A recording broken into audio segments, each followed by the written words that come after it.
여러분, 혹시 브로콜리를 건강을 위해 자주 드시고 계신가요? 브로콜리는 세계 10대 슈퍼푸드로 불릴 만큼 영양가가 뛰어난 채소입니다. 항암 효과, 항산화 효과가 있다고 알려져 있어서 많은 분들이 즐겨 드십니다. 그런데 60세 이후, 특히 크레아티닌이 2.0 이상이신 분들은 브로콜리가 특정 약물이나 음식과 만나면 신장에 예상치 못한 부담을 줄 가능성이 있다는 사실을 알고 계셨나요? 저는 신장내과 전문의 최준혁입니다. 저는 27년간 수많은 분들을 만나왔습니다. 제가 경험한 바로는 많은 분들이 브로콜리는 몸에 좋은 채소니까 많이 먹을수록 좋다고 믿으시며 매일 드시다가 오히려 신장 기능이 악화되거나 약물 부작용을 겪는 경우를 여러 차례 목격했습니다. 브로콜리 자체는 훌륭한 채소입니다. 하지만 무엇과 함께 먹느냐, 어떻게 조리하느냐, 얼마나 자주 먹느냐에 따라 신장 건강에 미치는 영향이 완전히 달라질 수 있습니다. 물론 모든 분께 똑같이 나타나는 것은 아니지만 알아두시면 도움이 될 만한 정보를 오늘 나눠드리고자 합니다. 특히 건강검진에서 크레아티닌 수치가 2.0 이상으로 나오신 분들, 항응고제나 갑상선약을 드시는 분들께 오늘 이야기가 매우 중요할 수 있습니다.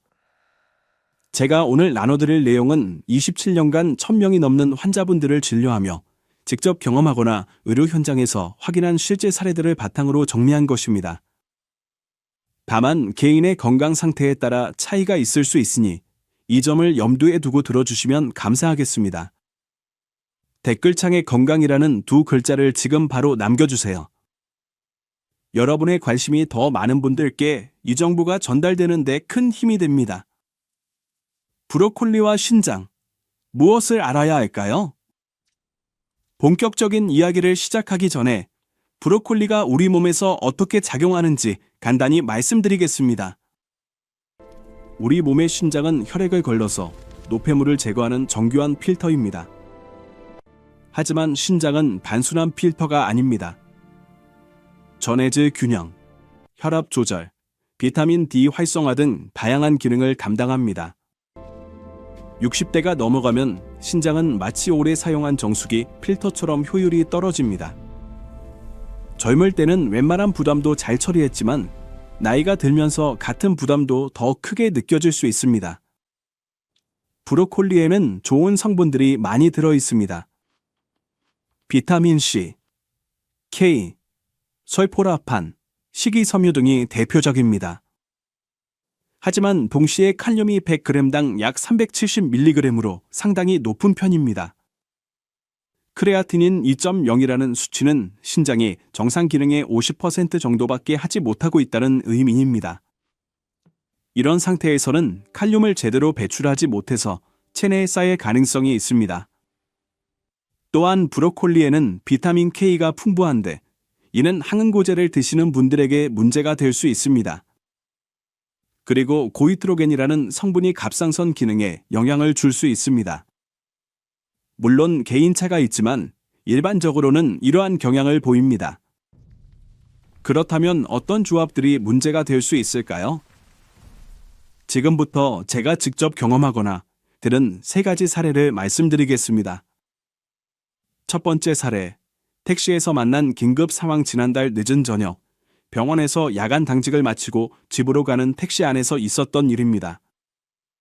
택시를 탔는데 기사님께서 라디오를 크게 틀고 계셨습니다. 피곤해서 잠깐 눈을 붙이려던 참이었는데 기사님께서 갑자기 말을 걸어오셨습니다. 손님, 혹시 의사 선생님이세요? 제가 좀 여쭤볼 게 있는데? 제가 네. 그런데 무슨 일이신가요? 라고 답하자 기사님께서 걱정스러운 목소리로 말씀하셨습니다. 제 아내가 요즘 이상해요. 심장이 자꾸 두근거린다고 하고 어제는 갑자기 가슴을 움켜쥐고 쓰러질 뻔했거든요. 제가 병원에는 가셨어요. 라고 물으니 내일 가려고 하는데 혹시 뭐가 문제인지 아시면 말씀 좀 해주세요. 라고 하셨습니다. 제가 죄송하지만 직접 진료를 하지 않으면 정확히 말씀드리기 어렵습니다. 다만 몇 가지 여쭤봐도 될까요? 라고 하자 기사님께서 흔쾌히 답해 주셨습니다. 부인께서 신장이나 심장 관련 질환이 있으세요? 네, 신장이 안 좋다고 들었어요. 크레아티닌이 2.1인가 그렇게 나왔다고. 혹시 최근에 식단을 바꾸셨나요? 기사님께서 잠시 생각하시더니 말씀하셨습니다. 아, 맞다. 한 달 전부터 브로콜리를 매일 먹기 시작했어요. TV에서 브로콜리가 항암 효과가 있다고 해서요. 아침 저녁으로 브로콜리를 삶아서 먹고 점심에는 브로콜리 샐러드를 먹어요. 그리고 건강을 위해서 바나나도 하루에 2개씩 먹고요. 제 머릿속에 경보음이 울렸습니다. 혹시 부인께서 드시는 약 중에 혈압약이나 심장약이 있나요? 네, 혈압약 먹어요. 그리고 이뇨제도요. 제가 조심스럽게 설명드렸습니다. 기사님, 제가 직접 진료한 게 아니라 확실하지는 않지만 브로콜리와 바나나를 함께 매일 드시는 게 문제의 가능성이 있습니다. 브로콜리에는 칼륨이 꽤 많이 들어 있습니다. 100g에 약 370mg 정도요. 바나나는 100g에 약 360mg입니다. 하루에 브로콜리를 200g, 바나나 2개, 약 200g를 드시면 칼륨을 약 1500mg 정도 섭취하시게 됩니다. 신장 기능이 떨어진 상태에서 칼륨을 과다 섭취하면 체내에 쌓일 수 있습니다. 칼륨이 쌓이면 부정맥이 생길 수 있고 이는 심장 두근거림이나 심한 경우 심장마비로 이어질 수 있습니다. 게다가 이뇨제를 드시면 칼륨 배출이 더 어려워질 가능성도 있습니다. 이뇨제 종류에 따라서는 칼륨을 보존하는 것도 있거든요. 기사님께서 깜짝 놀라시며 말씀하셨습니다. 그럼 건강해지려고 한 게 오히려 독이 된 거예요? 가능성이 있습니다. 내일 병원에 가시면 꼭 최근 식단에 대해 말씀드리시고 칼륨 수치를 확인해 보시라고 하세요. 다음 날 아침, 제 병원으로 기사님께서 전화를 주셨습니다. 응급실에 가셨는데 칼륨 수치가 6.2까지 올라가 있었다고 합니다. 정상은 3.5에서 5.0인데 말이죠. 다행히 빠른 처치로 칼륨 수치를 낮추셨고 브로콜리와 바나나를 중단하시라는 권고를 받으셨다고 합니다. 선생님, 어젯밤에 택시에서 말씀 안 해주셨으면 큰일 날 뻔했어요. 정말 감사합니다. 이런 경우 칼륨이 과도하게 쌓이면 근육 약화, 부정맥, 심장 마비 같은 심각한 문제가 생길 수 있습니다. 물론 모든 분께 같은 반응이 나타나는 것은 아니지만 신장 기능이 떨어진 분들은 브로콜리와 바나나 같은 고칼륨 식품을 함께 매일 드시는 것을 주의하시는 것이 좋겠습니다. 주변에 브로콜리를 매일 드시는 분이 계시다면 이 정보를 공유해 주세요. 두 번째 사례, 요양보호사 선생님께서 나눠주신 경험, 제가 아는 요양보호사 선생님이 계십니다. 요양원에서 일하시는 분인데 종종 어르신들의 건강에 대해 저에게 조언을 구하시곤 합니다. 몇 주 전에 전화가 왔습니다. 최 선생님, 저희 요양원에 계시는 어르신 중에 걱정되는 분이 계세요. 조언 좀 구하고 싶어서요. 저는 어떤 경우인데요. 라고 여쭤봤습니다. 요양보호사 선생님께서 설명하셨습니다. 80대 초반 여성 어르신이셨는데 심장질환으로 항고제인 와파린을 복용하고 계셨다고 합니다. 크레아티닌은 2.3 정도였고요. 평소 건강하게 지내시던 분이었는데 최근 들어 이상한 증상들이 나타나기 시작했다고 합니다. 어떤 증상이었어요? 코피가 자주 나고 잇몸에서 피가 나고 멍이 잘 들어요. 그리고 소변에 피가 섞여 나오기도 하고요. 제가 최근에 식단이나 약물에 변화가 있었나요? 라고 물으니 선생님께서 이렇게 답하셨습니다. 네, 가족분들께서 건강을 위해서 브로콜리를 매일 가져다 주세요. 찌거나 볶거나 샐러드로 만들어서요. 한 달 정도 됐어요. 그리고 비타민 보충제도 드시기 시작하셨는데 그 안에 비타민 K가 들어있더라고요. 제 머릿속에서 퍼즐이 맞춰졌습니다. 선생님, 문제는 브로콜리와 비타민 K입니다. 와파린과 함께 드시면 안 됩니다. 와파린은 비타민 K를 차단해서 혈액응고를 억제하는 약입니다. 그런데 브로콜리에는 비타민 K가 매우 풍부하게 들어있어요. 100g에 약 100뮤지 정도요. 브로콜리를 매일 많이 드시면 체내 비타민 K 농도가 높아져서 와파린의 효과가 떨어질 수 있습니다. 그러면 혈전이 생길 위험이 있죠. 반대로 브로콜리 섭취를 갑자기 중단하면 비타민 K가 급격히 줄어들어 와파린 효과가 과도하게 강해질 수 있습니다. 그러면 출혈이 생길 수 있고요. 여기에 비타민 K 보충제까지 드시면 와파린과 비타민 K 사이의 균형이 무너져서 예측할 수 없는 출혈이나 혈전이 생길 가능성이 있습니다. 요양보호사 선생님께서 놀라시며 말씀하셨습니다. 그럼 가족분들이 좋은 의도로 해주신 건데 오히려 위험했던 거네요? 그렇습니다. 와파린을 드시는 분들은 비타민 K 섭취를 일정하게 유지하는 게 중요합니다. 갑자기 늘리거나 줄이면 안 됩니다. 선생님께서 즉시 어르신의 담당 의사에게 연락하셨고 검사 결과 INR, 혈액 응고 시간 지표, 이 평소보다 낮게 나왔다고 합니다. 이는 와파린 효과가 떨어졌다는 의미였습니다. 의사 선생님께서 브로콜리 섭취를 줄이시고 비타민 보충제를 중단하시라고 권고하셨습니다.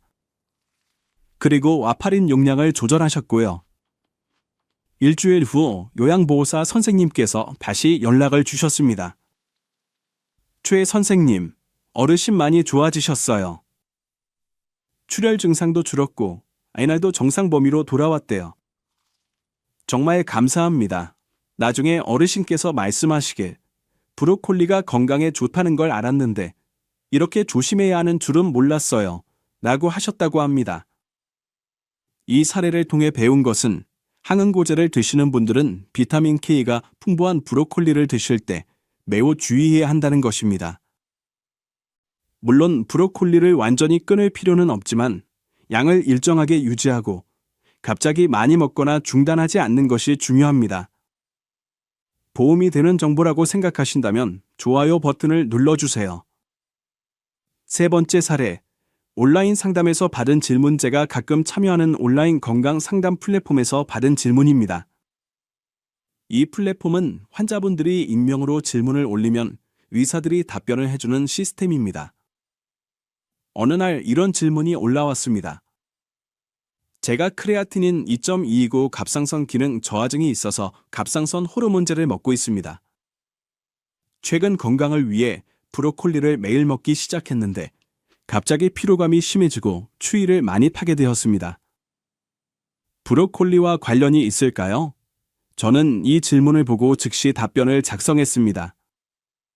하지만 그 전에 몇 가지를 더 여쭤봤습니다. 브로콜리를 하루에 얼마나 드시나요? 그리고 어떻게 조리하시나요? 질문자께서 답변하셨습니다. 하루에 브로콜리를 300g 정도 먹습니다. 아침에 삶아서 먹고 저녁에는 생으로 샐러드에 넣어서 먹습니다. 그리고 양배추도 함께 먹고요. 제가 추가로 물었습니다. 갑상선 호르몬제는 아침에 드시나요? 저녁에 드시나요? 브로콜리와 같은 시간에 드시나요? 아침 공복에 약을 먹고 30분 후에 브로콜리를 먹습니다. 제가 설명드렸습니다. 브로콜리와 양배추에는 고이트로겐이라는 성분이 들어있습니다. 이 성분은 갑상선에서 요오드 흡수를 방해할 수 있습니다. 갑상선 호르몬을 만들려면 요오드가 필요한데 고이트로겐이 이를 막으면 갑상선 기능이 더 떨어질 수 있습니다. 특히 브로콜리를 생으로 드시면 고이트로겐 함량이 더 높습니다. 익히면 고이트로겐이 어느 정도 파괴되지만 생으로 드시면 그대로 섭취하시게 됩니다. 하루에 300g은 상당히 많은 양입니다. 여기에 양배추까지 더하면 고이트로겐 섭취량이 매우 높아집니다. 갑상선 기능 저하증이 있으신 상태에서 고이트로겐을 과다 섭취하면 피로감, 추위를 많이 타는 증상, 체중 증가, 변비 같은 증상이 악화될 수 있습니다. 질문자께서 놀라며 답변하셨습니다. 그럼 제가 건강해지려고 한 게 오히려 갑상선을 더 나쁘게 만든 건가요? 가능성이 있습니다. 브로콜리를 완전히 끊을 필요는 없지만 양을 줄이시고 반드시 익혀서 드세요. 그리고 갑상선 호르몬제를 드신 후 최소 2시간은 지나서 브로콜리를 드시는 것이 좋습니다. 또한 신장 기능이 떨어진 상태에서 브로콜리를 매일 300g씩 드시면 칼륨 부담도 상당합니다. 브로콜리의 칼륨을 줄이려면 물에 데쳐서 드시고 데친 물은 버리세요. 며칠 후 질문자께서 다시 댓글을 남기셨습니다. 선생님 조언대로 브로콜리를 줄이고 익혀서 먹기 시작했습니다. 그리고 병원에 가서 갑상선 검사를 받았는데 테스트지, 갑상선 자극 호르몬 수치가 올라가 있었습니다. 의사 선생님께서 갑상선 호르몬제 용량을 조금 늘리셨습니다. 증상이 많이 좋아졌어요. 감사합니다. 이 사례를 통해 배운 것은 갑상선 질환이 있으신 분들은 브로콜리 같은 십자화과 채소를 드실 때 양과 조리 방법에 주의해야 한다는 것입니다. 물론 모든 분께 동일하게 나타나는 것은 아니지만 갑상선 기능 저하증이 있으신 분들은 특히 주의하시는 것이 좋겠습니다. 댓글창에 신장건강이라고 남겨주세요. 여러분의 참여가 더 많은 분들께 이 정보를 전달하는 데 큰 도움이 됩니다. 그렇다면 브로콜리를 어떻게 먹어야 할까요? 3가지 사례를 말씀드렸습니다. 혹시 브로콜리를 완전히 끊어야 한다고 생각하셨나요?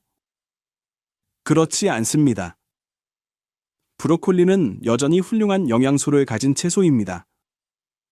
설포라판, 비타민C, 식이섬유 등이 풍부합니다. 중요한 것은 어떻게 조합하고 얼마나 먹느냐입니다. 이제부터 제가 임상에서 확인한 신장 기능이 떨어진 분들도 브로콜리를 더 안전하게 드실 수 있는 조합 3가지를 소개해 드리겠습니다. 다만 개인의 건강 상태에 따라 차이가 있을 수 있으니 주치의 선생님과 상담하시는 것도 좋습니다. 특히 크레아티닌이 2.0 이상이신 분들, 항응고제나 갑상선약을 드시는 분들은 반드시 의료진과 상의하시기 바랍니다. 첫 번째 조합, 오이. 첫 번째로 추천드리는 조합은 오이입니다.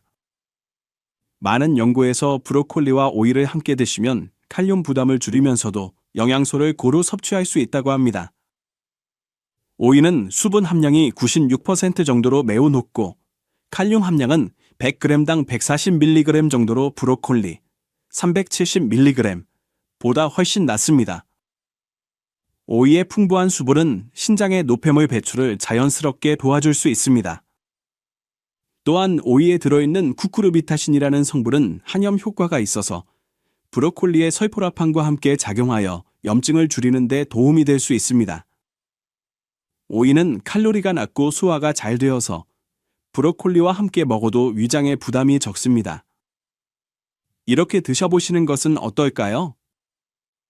첫째, 브로콜리는 반드시 물에 데쳐서 드세요. 끓는 물에 2에서 3분 정도 데치면 칼륨의 상당 부분이 물에 녹아 나옵니다. 데친 물은 반드시 버리세요. 둘째, 데친 브로콜리는 1컵, 약 90g 정도만 드시고 오이는 반 개, 약 100g 정도를 함께 드세요. 브로콜리와 오이의 비율을 1 정도로 맞추시면 좋습니다. 셋째, 샐러드로 만드실 때 소금이나 간장을 넣지 마세요. 대신 레몬즙과 올리브유 약간만 사용하세요.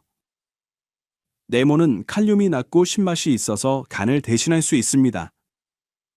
넷째, 이런 샐러드는 일주일에 3, 4회 정도만 드시고 한 끼에 너무 많이 드시지 마세요. 다섯째, 항응고제를 드시는 분들은 브로콜리 양을 더 줄이시거나 매일 일정한 양만 드세요. 양을 갑자기 늘리거나 줄이면 안 됩니다. 물론 개인의 취향에 따라 조절하셔도 좋습니다. 이런 방식으로 드시면 브로콜리의 항산화 효과는 누리면서도 오이의 수분이 칼륨 배출을 도와주는 효과를 기대해 볼 수 있습니다. 하지만 부종이 심하신 분들은 수분 섭취량에 대해 주치의와 상담하시기 바랍니다. 모든 분께 동일한 효과가 나타나는 것은 아니니 본인의 몸 상태를 살펴가며 드시는 것이 중요합니다. 두 번째 조합, 달걀인자 두 번째로 추천드리는 조합은 달걀인자입니다. 여러 영양학 연구에서 브로콜리와 달걀인자를 함께 드시면 단백질 섭취와 영양소 균형을 맞추는 데 도움이 될 수 있다고 합니다. 달걀인자는 고품질 단백질의 보고이면서도 칼륨 함량이 100g당 약 140mg으로 매우 낮습니다. 또한 인 함량도 낮아서 신장에 부담이 적습니다. 달걀인자에는 알부민이라는 단백질이 풍부한데 이는 체내 수분 균형을 맞추는 데 도움이 될 수 있습니다. 신장 기능이 떨어지면 알부민 수치가 낮아지는 경우가 많은데 달걀인자가 이를 보충하는 데 도움을 줄 수 있습니다. 브로콜리의 비타민과 미네랄이 달걀인자의 단백질과 결합하면 영양학적으로 균형 잡힌 식사가 될 수 있습니다. 이렇게 활용해 보시는 것은 어떨까요? 첫째, 브로콜리는 물에 데쳐서 칼륨을 줄이세요. 데친 브로콜리는 한 컵, 90g 정도가 적당합니다. 둘째, 달걀 2개의 흰자만 사용하세요. 노른자에는 인과 콜레스테롤이 많아서 신장 기능이 떨어진 분들에게는 부담이 될 수 있습니다. 셋째, 달걀 흰자를 스크램블로 만들거나 삶아서 드세요. 기름은 최소한으로 사용하시고 소금은 넣지 마세요. 넷째, 데친 브로콜리와 달걀 흰자를 함께 접시에 담아서 드세요. 후추와 레몬즙으로 간을 하시면 됩니다. 다섯째, 이런 식사는 일주일에 3, 4회 정도가 적당합니다. 매일 드시지 마세요. 여섯째, 갑상선약을 드시는 분들은 브로콜리를 반드시 익혀서 드시고 갑상선약 복용 후 최소 2시간 후에 드세요. 이런 방식으로 드시면 브로콜리의 항산화 효과와 달걀인자의 고품질 단백질을 함께 섭취하면서도 신장의 부담을 줄일 수 있습니다. 하지만 단백뇨가 심하신 분들은 단백질 섭취량에 대해 주치의와 상담하시기 바랍니다. 모든 분께 동일한 효과가 나타나는 것은 아니며 개인의 상태에 따라 적절히 조절하시는 것이 중요합니다. 세 번째 조합, 당근. 세 번째로 추천드리는 조합은 당근입니다. 당근과 브로콜리는 색깔부터 다르듯이 들어있는 영양소도 다릅니다. 이 둘을 함께 드시면 영양학적으로 보완 효과를 기대할 수 있습니다. 당근에는 베타카로틴이 풍부한데 이는 체내에서 비타민 A로 전환되어 신장의 사구체를 보호하는 데 도움이 될 수 있습니다. 당근의 칼륨 함량은 100g당 약 320mg으로 브로콜리보다 약간 낮습니다.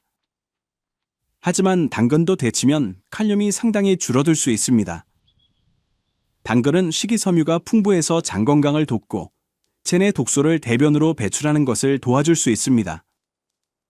이는 신장의 부담을 줄이는 데 도움이 됩니다. 당근의 자연스러운 단맛이 브로콜리의 쓴맛을 중화시켜서 조미료를 적게 사용해도 맛있게 드실 수 있습니다. 이렇게 활용해 보시면 좋겠습니다. 첫째, 브로콜리와 당근을 모두 물에 데치세요. 끓는 물에 브로콜리는 2에서 3분, 당근은 5분 정도 데치면 됩니다. 데친 물은 버리세요. 둘째, 데친 브로콜리는 한 컵, 90g, 당근은 반 개, 약 80g 정도를 함께 드세요. 셋째, 샐러드나 볶음으로 만드실 수 있습니다. 볶을 때는 올리브유 약간만 사용하시고 소금 대신 레몬즙과 허브로 간을 하세요. 넷째, 당근을 먼저 볶아서 단맛이 나게 한 후 브로콜리를 나중에 넣으세요. 이렇게 하면 조미료 없이도 맛있게 드실 수 있습니다. 다섯째, 이런 요리는 일주일에 3, 4회 정도 드시고 한 끼에 너무 많이 드시지 마세요. 여섯째, 비타민 A는 지용성 비타민이라 과다 섭취하면 체내에 축적될 수 있습니다. 당근을 매일 많이 드시는 것은 피하세요. 이런 방식으로 드시면 브로콜리의 설포라판과 당근의 베타카로틴을 함께 섭취하면서 칼륨 부담은 줄일 수 있습니다. 하지만 간 기능이 좋지 않으신 분들은 비타민 A 과다에 주의하시기 바랍니다. 개인의 건강 상태에 따라 효과와 적합성이 다를 수 있으니 몸의 반응을 살피며 드시는 것이 가장 중요합니다. 마무리하며 여러분, 오늘 제가 나눠드린 이야기를 정리해 보겠습니다. 브로콜리는 훌륭한 슈퍼푸드입니다. 하지만 신장 기능이 떨어진 상태, 특히 크레아티닌이 2.0 이상이신 분들은 무엇과 함께 먹고 얼마나 자주 먹느냐가 매우 중요합니다. 피하셔야 할 조합은 다음과 같습니다. 첫째, 브로콜리와 바나나 같은 고칼륨 식품을 함께 매일 먹는 것입니다. 칼륨 과다로 부정맥이 생길 위험이 있을 수 있습니다. 둘째, 브로콜리를 항응고제, 와파린 등과 함께 많이 먹거나 섭취량을 자주 바꾸는 것입니다. 비타민 K 불균형으로 출혈이나 혈전이 생길 수 있습니다. 셋째, 갑상선 기능 저하증이 있으면서 브로콜리를 생으로 매일 많이 먹는 것입니다. 고이트로겐이 갑상선 기능을 더 떨어뜨릴 수 있습니다. 대신 추천드리는 조합은 이렇습니다. 첫째, 브로콜리와 오이입니다. 칼륨 부담을 줄이면서 수분 공급으로 신장을 돕습니다. 둘째, 브로콜리와 달걀인자입니다. 영양 균형을 맞추면서 신장 부담을 줄입니다. 셋째, 브로콜리와 당근입니다. 항산화 효과를 높이면서 조미료를 줄일 수 있습니다. 그리고 무엇보다 중요한 것은 브로콜리는 반드시 물에 데쳐서 드세요. 칼륨이 줄어듭니다. 데친 물은 버리세요. 하루에 브로콜리 1컵, 90g 정도만 드세요. 매일보다는 일주일에 3, 4회 정도로 제한하세요. 항응고제를 드시는 분은 브로콜리 양을 일정하게 유지하세요. 갑상선약을 드시는 분은 브로콜리를 반드시 익혀서 드세요. 생 브로콜리는 피하세요. 고이트로겐이 더 많습니다. 물론 이것은 일반적인 건강 정보이며 개인의 건강 상태에 따라 다를 수 있습니다. 건강은 작은 선택에서 시작됩니다. 내일 브로콜리를 드실 때 오늘 말씀드린 조합 중 하나를 시도해 보시는 것은 어떨까요? 반드시 데쳐서 드시고 양을 조절하세요. 오늘 나눈 정보가 도움이 되셨다면 주변 분들과 공유해 주세요. 특히 크레아티닌 수치가 높거나 항응고제, 갑상선약을 드시는 분들께 이 정보가 전달되면 좋겠습니다. 다만 이것은 일반적인 건강 정보이며 개인의 건강 상태에 따라 다를 수 있습니다. 특별한 질환이 있으시거나 약을 드시는 분들은 주치의 선생님과 꼭 상담하시기 바랍니다. 제가 오늘 말씀드린 내용들은 27년간의 임상 경험과 1000명이 넘는 환자분들을 진료하며 직접 경험한 것을 바탕으로 정리한 것이지만 의학적 처방이나 치료를 대신할 수는 없습니다. 건강에 이상이 느껴지시면 반드시 의료기관을 방문하시기 바랍니다. 신장 기능이 떨어지신 분들은 정기적으로 크레아티닌, 칼륨, 아니날, 항응고제 드시는 경우, 테스트 시 갑상선약 드시는 경우 수치를 확인하시는 것이 중요합니다. 최소 3개월에 한 번씩은 검사를 받으시기를 권해드립니다. 저는 앞으로도 여러분께 도움이 되는 건강 정보를 전해드리기 위해 노력하겠습니다. 구독과 좋아요로 응원해주시면 큰 힘이 됩니다. 그리고 궁금하신 점이나 다뤄주었으면 하는 주제가 있으시면 댓글로 남겨주세요. 여러분의 건강한 일상을 진심으로 응원합니다. 신장은 한번 나빠지면 되돌리기 어렵습니다. 하지만 지금부터라도 올바른 선택을 하신다면 현재 상태를 유지하거나 악화 속도를 늦출 수 있는 가능성이 있습니다. 작은 관심과 실천이 큰 변화를 만듭니다. 브로콜리는 좋은 채소이지만 얼마나, 어떻게 드시느냐가 중요합니다. 적당량을 올바른 방법으로 드시면 건강에 도움이 될 수 있지만 과하거나 잘못된 조합으로 드시면 오히려 해가 될 수 있습니다. 포기하지 마시고 오늘부터 하나씩 실천해 보세요. 지금까지 신장내과 전문의 최준혁이었습니다. 감사합니다.